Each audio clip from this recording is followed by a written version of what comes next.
A gente vai voltar ao vivo lá para Brasília, agora para conversar com a Aline Beckett, porque o ministro Flávio Dino, do Supremo, autorizou ontem um gasto extra e fora da meta fiscal para as operações de controle e combate a incêndio, seca no Pantanal, na Amazônia. A Aline Beckett vai detalhar tudo direitinho para a gente. Bom dia, Aline.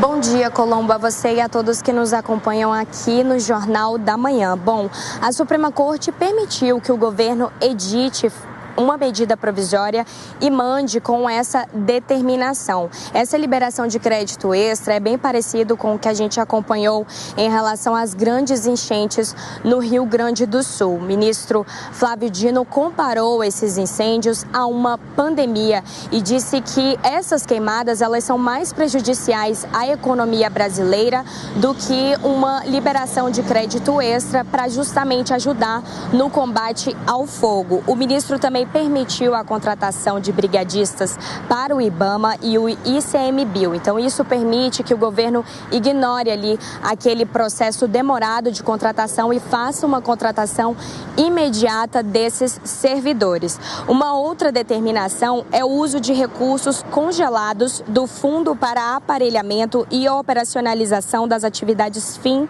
da Polícia Federal. Esse fundo ajuda a custear a hospedagem, a alimentação e transporte de policiais federais. Por um tempo, o governo quis conter esses gastos e agora esse recurso pode ser utilizado para essa situação específica. De acordo com o Centro Nacional de Monitoramento e Alertas de Desastres Naturais, essa é a pior seca da história. Ela é mais severa que as secas registradas em 1998, 2015 e 2016. E hoje ela toma cerca de 58% de todo o território nacional. Nós amanhecemos hoje aqui na capital federal com uma massa de fumaça, assim como tinha ocorrido há dias atrás. E além dessa massa, o cheiro de fumaça também é bem forte. Colombo. Em São Paulo melhorou um pouquinho por causa da chuva, da frente fria que avançou, mas até o sábado a situação era assim também por aqui. Aline Beckett ao vivo e direto de Brasília. A seca se agrava ainda mais no Brasil e um dos setores mais prejudicados é o agronegócio. Nós convidamos então o governador de Mato Grosso, Mauro Mendes, para entender como está a seca lá no estado e como esse cenário impacta a economia e o meio ambiente, que é o maior produtor agrícola do Brasil, de todo o país. Governador, bem-vindo, bom dia para o senhor. Bom dia, Lívia, é um prazer estar aqui contigo. No momento bastante delicado, né, que o país inteiro vive, grande parte do nosso país, com essa grande estiagem. Esse é o reflexo das chamadas mudanças climáticas. Se alguém duvidava, não pode duvidar mais. Infelizmente, nós estamos vivendo aí graves consequências disso em muitas partes do planeta, em grande parte, aqui no Brasil inteiro.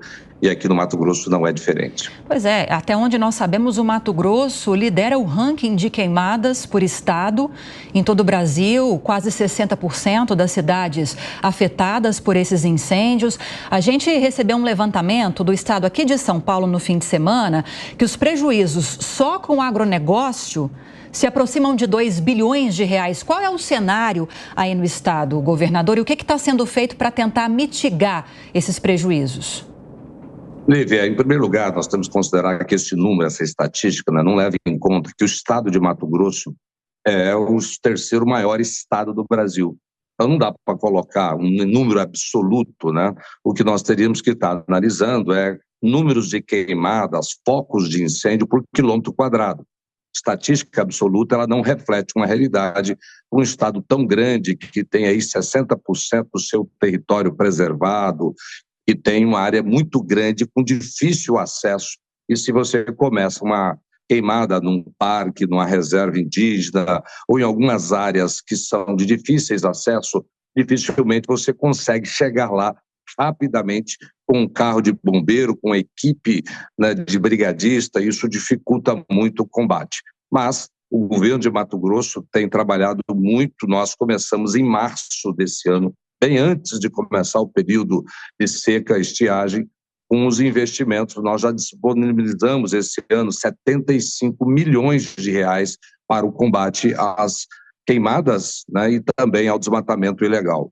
Durante 5 anos, Lívia, foram 360 milhões de reais aplicado, né, nas diversas formas, desde aviões que são locados para, né, jogar água em locais mais difíceis, equipes, veículos, diaristas, brigadistas, e tudo isso traz um impacto, sim. Porém, nas áreas produtivas do estado de Mato Grosso, Lívia, é onde nós temos o menor índice de incidência.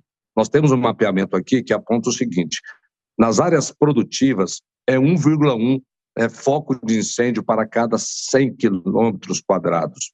Em reservas indígenas, são 5,1. Em áreas de conservação, 4,7. Em assentamento, aquelas pequenas propriedades, 6. Ou seja, são 6 vezes mais foco nas pequenas propriedades, principalmente de assentamentos, do que nós temos nas áreas produtivas. Porque em área produtiva traz grande prejuízo. Tem gente que fica falando besteira por aí, falando assim, os produtores colocam fogo. Meu Deus, isso é um prejuízo gigante para eles, queimar aquela palhada, aquilo é matéria-prima, né, para a próxima safra, então nenhum produtor coloca fogo. Agora, infelizmente, por algum acidente, algum descuido de alguém, ou até criminosamente, esses focos de incêndios têm iniciado em áreas produtivas também, trazendo seguramente prejuízo para a nossa população no setor agrícola do Mato Grosso. Governador, bom dia. Semana passada, a ministra do Meio Ambiente, Marina Silva, disse que 90% dos focos de incêndio acontecem em propriedades privadas e que nós precisamos intensificar a punição a quem toca fogo em determinada área, grileiro que toca fogo em determinada área, para não desmatar, mas para destruir a vegetação nativa de outra maneira e tomar posse daquela área um pouco mais para frente. O que a Polícia do Mato Grosso tem de informação? Primeiro, quero saber se está investigando já e o que ela tem de informação a respeito dos locais onde acontecem os focos de incêndio, se aí no Mato Grosso esse dado é correspondente com o dado nacional, ou seja, de cada 10, 9 acontecem dentro de uma propriedade privada, e se são atos humanos, criminosos, já que não está chovendo, não tem raio, a atividade é humana mesmo. Quem está tocando fogo no Mato Grosso, governador? Olha, Rafael, primeiro eu tenho que concordar com a ministra Marina que a lei é frouxa. E eu já disse isso para ela muitas vezes, e o desmatamento ilegal só acontece no Brasil porque a lei é frouxa. E eu já propus para ela, e ela não se movimentou, e eu gostaria muito que ela, como uma grande líder ambientalista que ela embarcasse naquela proposta que eu fiz, que é criminalizar de tal forma o desmatamento ilegal, que quem desmatar de forma ilegal, que perca a terra, assim como já tem uma previsão na Constituição brasileira, no seu artigo 243, para quem planta cocaína ou produz maconha. Então, planta maconha ou produz cocaína. Então, nesse caso da queimada, eu acho que nós temos que ter, sim, leis mais duras. Porém, né, tem que cuidar com essa estatística dela, que eu não sei aí nos outros estados, mas aqui eu levantei. No meu Mato Grosso, 1,1 foco de incêndio para cada 100 quilômetros quadrados nas áreas produtivas, né? E 4,7 em área de conservação, 5,2 em área indígena e 6,5 focos de incêndio nos assentamentos das pequenas propriedades. Então, o que ela está dizendo no Mato Grosso não vale não, até porque é uma burrice muito grande, né, de alguém achar que um produtor rural vai meter fogo na sua propriedade.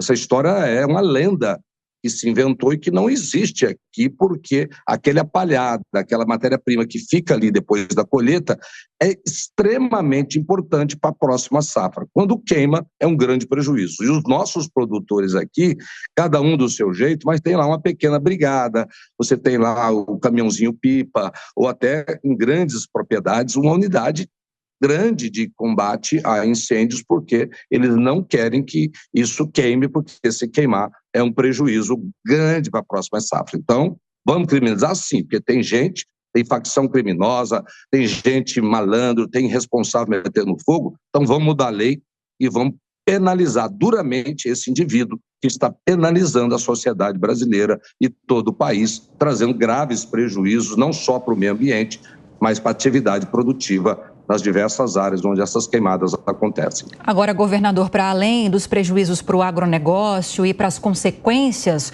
desses prejuízos para o agronegócio, para a população, tem a questão também, além das queimadas, da seca intensa que está abrangindo boa parte do país, Centro-Oeste muito castigado por essa questão climática também.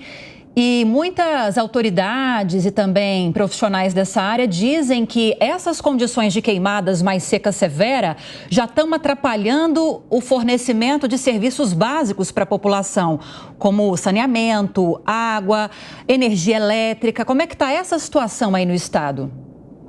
Olha, Lívia, nós temos já alguns começos de registro, né, de algumas cidades que já estão acendendo luzes amarelas com relação ao abastecimento. Mas ainda não é muito crítico, mas nós estamos acompanhando, observando, principalmente nesse quesito. Saúde pública, claro, um período muito seco, muita fumaça, isso cria problemas respiratórios para as crianças, para todos nós, né? Então, isso começa a aparecer já no sistema de saúde, índices acima da normalidade, acima daquilo usualmente que acontece de pessoas adentrando essas unidades com problemas respiratórios. O governo está preocupado porque nós estamos, Lívia, já indo para 5 meses, onde grande parte do nosso estado já tivemos registro de algumas chuvas em alguns pontos, pontualmente, mas grande parte do meu estado ainda está sem receber chuvas nesse período. Então, são 5 meses de seca, a maior seca dos últimos mais de 40 anos, que não tínhamos uma seca assim. Então, nós estamos muito preocupados, porque previsão de chuva, segundo a meteorologia, elas devem acontecer alguma coisa pontual, mas vai firmar mesmo a partir da segunda quinzena de outubro, o que pode complicar as 2 safras que nós produzimos em Mato Grosso, importante aí para a economia do meu estado e também do Brasil, já que nós somos o maior produtor do agronegócio brasileiro. Bom, nós conversamos com o governador de Mato Grosso, Mauro Mendes. Governador, muito obrigado, boa semana para o senhor e até a próxima. Obrigado, um abraço, boa semana a todos.